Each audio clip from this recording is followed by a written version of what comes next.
نحمده ونصلي على رسوله الكريم أما بعد رب اشرح لي صدري يسر لي أمري واحلل عقدة من لساني يفقهوا قولي আজি মই আপোনালোকৰ আগত কম জিহাদৰ ওপৰত। জিহাদৰ বিষয়ে আগতে মই কৈ আহিছোঁ, কিন্তু আজি মই জিহাদ দুই প্ৰকাৰ, ডাঙৰ জিহাদ আৰু সৰু জিহাদ, তাৰ ওপৰত কম। জিহাদ নবীসকলৰ লিগেচি আছিল। নবুৱত হ'ল আল্লাহৰ অনুগ্ৰহেৰে মানুহৰ বিশুদ্ধকৰণৰ যোগেদি উন্নত কৰা। জিহাদে এই নবী মিছনৰ নামকৰণ দিছে, যাৰ অৰ্থ একেই, সত্যৰ সাক্ষী হোৱাৰ অৰ্থ।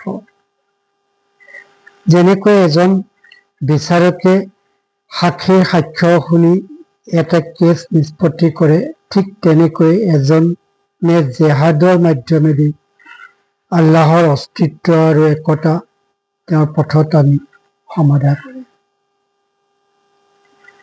কোৰাণত কৈছে, আল্লাহ তাআলাই সাক্ষী, তেওঁৰ বাহিৰে আন কোনো উপাসনাৰ যোগ্য নাই।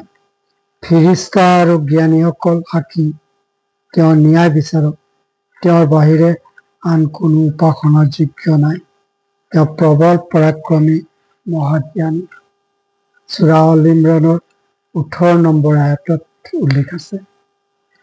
যিসকলে জিহাদ সমাধা কৰে তেওঁলোকে একে সত্যতাৰে সাক্ষী দিয়ে স্বৰ্গীয় আদালতত, য'ত অবিশ্বাসীসকলৰ মোকদ্দমা নিষ্পত্তি কৰিব।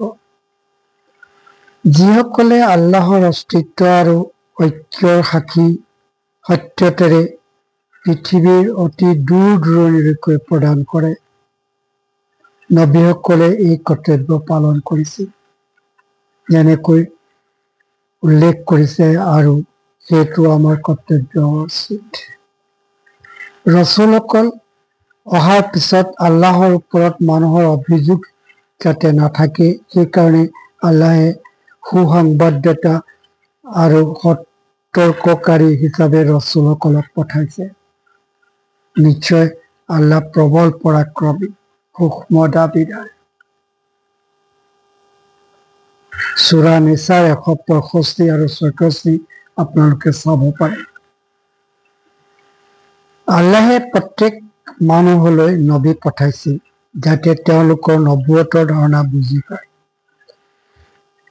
নবুৱতৰ কাৰ্যাৱলী বৰ্ণনা কৰাৰ ক্ষেত্ৰত যি শব্দ ব্যৱহাৰ কৰিছে, জিহাদ সেই শব্দৰে অন্তৰত এনেদৰে অংকিত হয়, যাৰ বাবে বিশ্বাসীসকলে যাতে পুৰুষ বা মহিলাই সত্য প্ৰচাৰৰ গভীৰ সিদ্ধান্ত অনুভৱ কৰি অন্যক সৰল পথ দেখুৱাৰ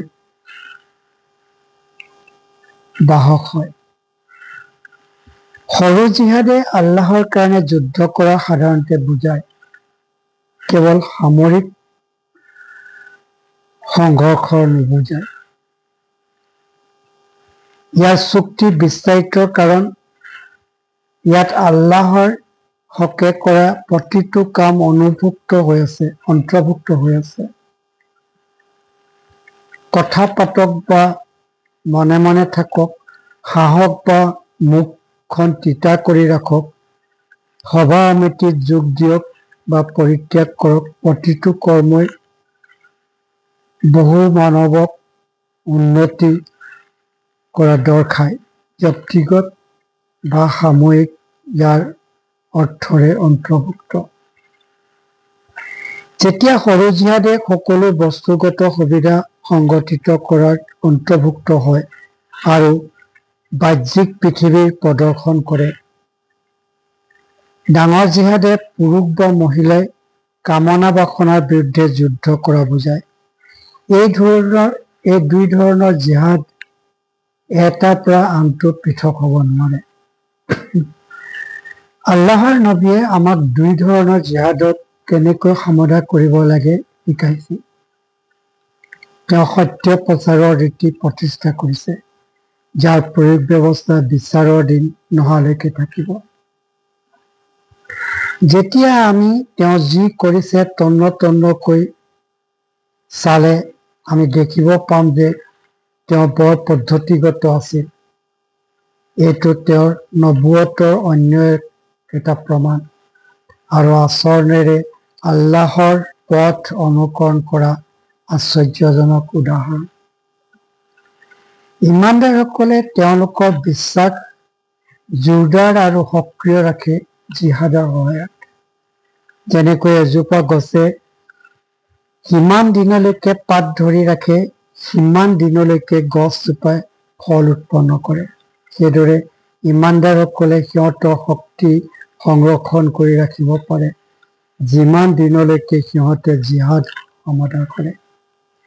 যেতিয়াই তুমি এজন নিৰাশাবাদীৰ আক্ৰমণত কৰিবা, তুমি সোনকালে বুজিব পাৰিবা যে তেওঁ বা তাই পুৰুষ বা মহিলাৰ যে জিহাদ পৰিত্যাগ কৰিছে। তেনে মানুহৰ প্ৰেৰণা কমি আহিব ধৰে আৰু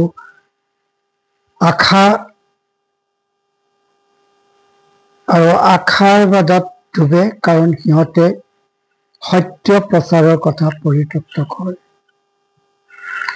যিসকলে জিহাদ অহৰহ সমাধান কৰে, পুৰুষ বা মহিলাই উৎসাহ কম নহয়, আৰু যিসকলে সময়ত তেওঁলোকৰ পুৰুষ মহিলাই কৰ্মক বাঢ়িবলৈ আৰম্ভ কৰে। প্ৰতি ভাল কামৰ ফলাফলৰ নতুনত্ব থাকে আৰু কাৰণে বিশ্বাসীসকলে কেতিয়াও ভাল কাম কৰাৰ পৰা বিৰত নহয়। সূৰা আনকাবুতৰ ২৬ নম্বৰ সূৰাৰ ৬৯ত কৈছে, যিবিলাকে মোৰ ৰাস্তাত সাধনা কৰিব, মই সিহঁতক মোৰ ৰাস্তা অৱশ্যেই দেখুৱাই দিম। আল্লাহ ভাল কাম কৰাসকলৰ লগত আছে, তাত সন্দেহ নাই। আখিৰি দাৱানা আলহামদুলিল্লাহি ৰাব্বিল আলামিন। অনুগ্ৰহ কৰি ছাবস্ক্ৰাইব কৰিব নাপাহৰিব। আলহামদুলিল্লাহ।